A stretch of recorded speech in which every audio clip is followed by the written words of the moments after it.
Have you always wanted to start your own business? Do you have an innovative idea or an invention, but just don't know how to turn it into a company? Are you already in business and need some help growing? The BRF's Entrepreneurial Accelerator Program can help.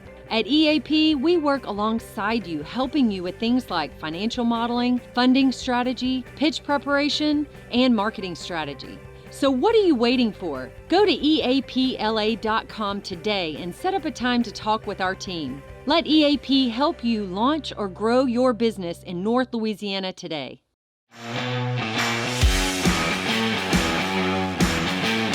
Well, welcome back to On the Cusp. Back with me for this episode is my co-host, Matt Snyder. I'm really excited today because I got Blake Jackson, okay? And it's not one business, it's everything. And Matt and I, we're always on the culture versus the jobs, but you're the guy that spans all of it, okay? Trying to, at least. Trying to, yeah. Anyway. Well, tell us about Blake Jackson. So I went to school for foreign policy, which obviously food and foreign policy, yes, basically the same thing. But no, I worked for the U.S. Senate for a few years, and I burned out out of college. It was obviously it's a very unique world, in politics work for the Senate.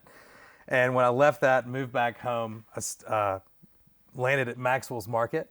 A friend of mine was managing. I knew Ross, so did that for a while, kind of built up my culinary skills again.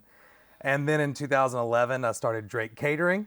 And after that, it was a series of different hospitality and That's food right. You've businesses. started it all, okay, Correct. right here in Shreveport. So you're the guy when we go, you can start a business in Shreveport, you can be successful in Shreveport. Tell us about that. Absolutely. I think you've got to understand that, first of all, being from here, I knew my network was here, right? And that was a good start, and that was a good place to start. But there's a ton of opportunity out there in Shreveport for someone who has creative abilities, but that also has a drive to start business and be in business. And I think that coupled with, affordable rent being one of them. We have some places that we can really have awesome storefronts, and it's not going to be these $40, $50 a square foot annual like you get in rent in some of these bigger cities. And so you got an affordability factor there.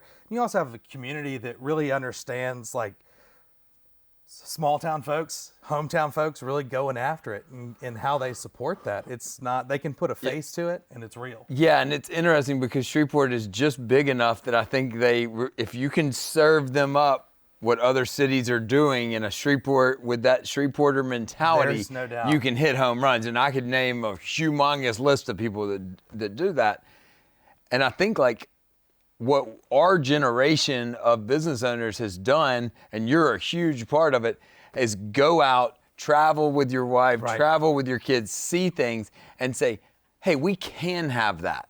And when I think of Key Mexico and you and tons of people that Gabe, that travel the world and say, it used to be, I know my parents' generation, a lot of them, I heard a lot of, well, you can't do that in Shreveport. Right. And I don't hear that as much. And I think that's exciting. And you're definitely one man, you've had tons of conversations like that over the years. But And look, I asked when we opened Whisk, Whisk was based on French pastry and late night plated desserts. Now, that is about as niche of a thing as you can get, right? While, yes, we had to make changes over the years, at its core, we were delivering scratch-made, elevated goods with imported chocolates and those types of things that you weren't seeing in the market. And there was definitely, and still is, a market for that here in Shreveport. There are people that have traveled as well, and there's people that live here that just want to try new things. And there's no way that I can say that this isn't a good market to test out a vision for something that may not already be here, because it is. It's fun for me, and it's very helpful in actually getting these things to happen when I find other people that get the vision and can add to it and whatnot. And you're definitely one of those, and you've worked with tons of different people. You're a very good collaborator. I think one of the coolest things that I've picked up that we weren't necessarily doing 10 years ago is that a culinary community, it is 100% rising tide lifts all boats. I mean, that is so true, especially in food. And I always, starting out, looking at other cities, and they'd be like, hey, this chef's one night only at this restaurant. They're doing a collab. They're doing something fun. And I will say, like, that was something that I made part of my mission early on. 2013, 2014, I was doing dinners at other restaurants. And I remember, that was kind of really coming in on the beer wave when a lot of craft beer was in the area. I did one at Rotolo's. I mean, I got to make some customized, like, gourmet pizzas and calzones and wings at Rotolo's as we did a beer pairing. And that kind of stuff really picked up more and more traction. And one thing that you and I always talked about and we finally got to do was the Catahoula wine mixer was doing that dinner. The dinner's the Friday night special. dinner. It is so special because we have 8 chefs, 8 courses, and 8 wines. And that's great. Everybody brings their own thing to the table. But what's awesome is when it comes time to plate, every chef helps every other chef get every dish out. And I think for people to see that and see all of us working together, all these chefs they know. Those guys are having as much fun as the people coming. It's a blast. Well, it truly builds a community. Yeah, you're working together. You're doing your art. Absolutely. I love people that are able to turn their art into their money making I struggle endeavor. with a lot of people come to us and they say, oh, it's just too hard to get something done in Shreveport. And I disagree. Okay. I think if you communicate well, talk to the right people, you can get just about anything you want done pretty quick. You've just got to go out and start asking. Everybody is afraid to go out and ask, oh, that's my competition. No, not really. I'm gonna agree to disagree. I don't think it is that way. I think it is hard if you, in a lot of ways, if you go ask. The beauty of guys that we bring in this room and Blake and me is we just go do.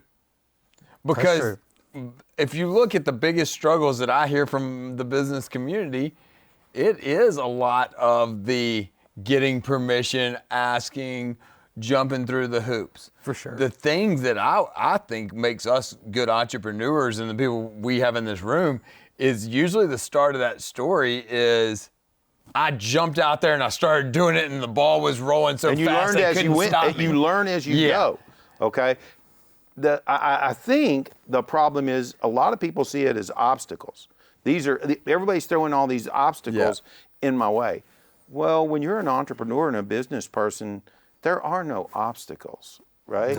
You must be able to breach each one of those as they hit you. I wish I knew when someone comes into EAP, I wish I had a checklist of every obstacle I knew they were going to face. But I don't. Every single one of my ideas and businesses have worked this way, and we'll see, Blake, if you agree. The ones that I have gone to a large amount of people and authorities and asked, can I do this?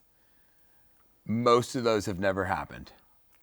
The ones I just dropped the gauntlet on and started rolling, I think every one has happened. Well, look, bottom line in any entrepreneurial world, like it's grit. It all comes down to your determination. Like how determined are you to really do it? How much do you really believe in doing it?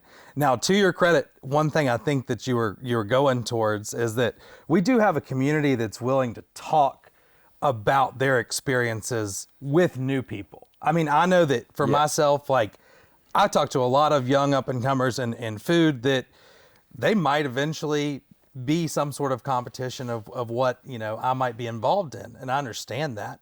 But it's still important to have that competition. That's what drives us. I think that's important. We need to see more competition. And I think that, one thing, I recently spoke to a class at Northwestern, on a hospitality class. And one thing that I caught myself saying is that if you are doing it right and you're successful, you're going to have competition. Guaranteed. You should. Yeah. Because if you don't have any competition, then you may not be as successful as you think. That's correct. I mean, that's really one of those things. I kind of chuckle every time somebody comes in to EAP and they say, oh, there's no competition in this space. Really? You think so? Well, it's either a bad idea or Yeah. there will be. Yeah. Or there if you is. make $1, okay, there's going to be competition because Yeah. somebody else wants to compete sure. for that dollar. But you've done it here in Shreveport. You've done it in multiple perspectives, okay, different industries, okay. Is there anything that if you had to say, hey, we got to get better at this one thing from a community standpoint, is there any one thing you'd say, hey guys, we got to figure out a way to do this better? Well, I will say that on the front of our community, it's that we do like new and shiny here in Shreveport, right? And so Yeah, we it's do. easy to lose attention of the audience. And I'm not saying that every restaurant's doing a great job of marketing themselves either, but at the same time, it's just a matter of, hey, keep yourself in the conversation. And that's something that the entrepreneur needs to do. You've got to keep yourself in that conversation to make sure that we're grabbing the attention, because sometimes we get distracted real easy as a community. And there might be someone starting up, they're doing a good job, but 4 months, 5 months in, it's like, oh man, like these guys they're on their way. already. Everybody gets busy. Yeah. Everybody gets bogged down in the day-to-day. But the companies that stay making the effort to be at the events like Catahoula or Holy Angels Taste, like just talking food company events, those are the ones that stay relevant over a long period of time, in my opinion. The people that just get down and we're just grinding in here. Yeah. I mean, I'm a huge believer in you're growing or you're dying. And like, some people are like, I'm just holding here. I'm like, hey, you don't hold there for long. That's going to tilt one way or the other What you're soon. saying, though, all that goes back to you got to stay involved in the community. Right. I mean, Right. that is how, one thing that I will always remember and look up to is that, with Grant and Andrew and everything they've done with Rhino and Jacqueline's Twisted Root, Cuban, they have always been involved in so many aspects of the That's community. right. And that is what keeps them on the forefront of people's minds. And that's the thing, is like while you're busy running your day to day, you can't forget that you are part of a bigger whole. And I do that all the time, okay? When I'm doing an event or something like that, I'm always looking at, okay, well, who's next? Who have we not used? Who's out there in the community? I mean, we've used you before, then who's doing things? Let's make sure they're part of what we're doing. Right. Okay? Yeah, because you need Shreveport. That's another strength of Shreveport. In Shreveport, you need word of mouth. Mm-hmm. You need people knowing who EAP is. You need people knowing what we're working on. Because when that's not there in this community, you see struggle. suffering. You Or struggle. when the word of mouth turns on you and the narrative is not as good as you'd like. Right. I mean, that is a hard thing to beat. I work with clients all the time where the narrative's gotten away from them a little bit, and that is a very hard struggle to bring back in Shreveport. Where I think in Dallas or a big market, there's so many people that like, hey, screw them. Like, they can say what they want to. We got 2 million more. We'll go just fish for it. Yeah, absolutely. We don't have that luxury. We say it all the time. Shreveport is the smallest big town you're going to be There ever is be no in. doubt. There is Okay, no doubt about because that. you got to remember that. You talk about a high-end restaurant in Shreveport that's trying to pack people in for a $200 dinner on a Tuesday night. That's a lot harder than doing that in Miami. It's a struggle. Like, That's a struggle. I mean, Yeah, absolutely. Well, what's next for you?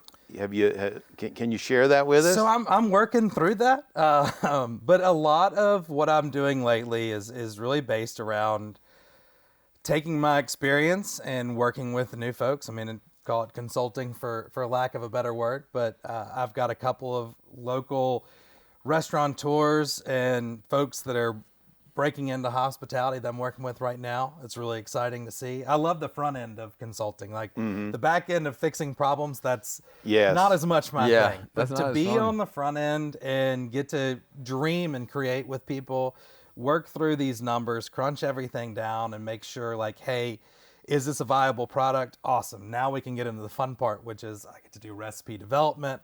I get to work on branding and marketing with them, and that's what really excites me. I mean, Blake So- does so many cool things. And Blake was a huge part of developing the menu for Drip Hot Chicken, which is so hot right Yeah, now. just I mean, a ton Blake, of fun. he's humble. Well, I I mean, appreciate Blake it. sends me a picture. I'm like, hey, can we talk Catahoula? He sends me a picture, and he's sitting across the counter from Emerald. I mean, Blake's doing all right.